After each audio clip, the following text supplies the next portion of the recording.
Hello guys, स्वागत है आप सभी का फिर से एक नए वीडियो में। तो पिछले वीडियो में हमने ये ड्रोन बनाया था और इन मोटर का जो आरपीएम है कम होने के कारण ये उड़ नहीं पाया।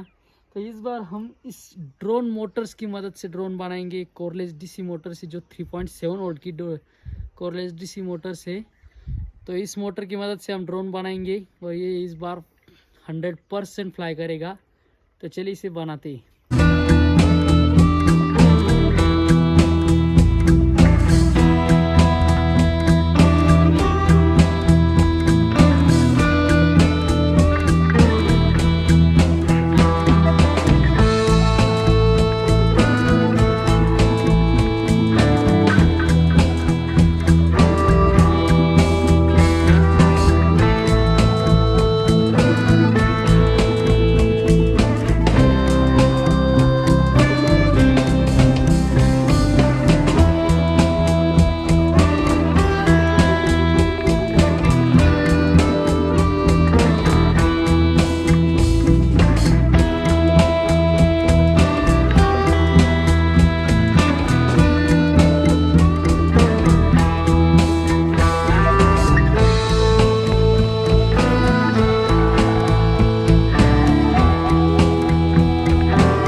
सो गाइस, देख सकते हो हमारा ड्रोन बनकर रेडी हो गया है और हम इसे जो है लिथियम आयन के 3.7 वोल्टेज बैटरी से टेस्ट करेंगे।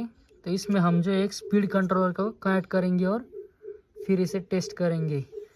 सो गाइस, आप अगर चैनल पर नए हैं तो चैनल को सब्सक्राइब ज़रूर करना और वीडियो को लाइक करना।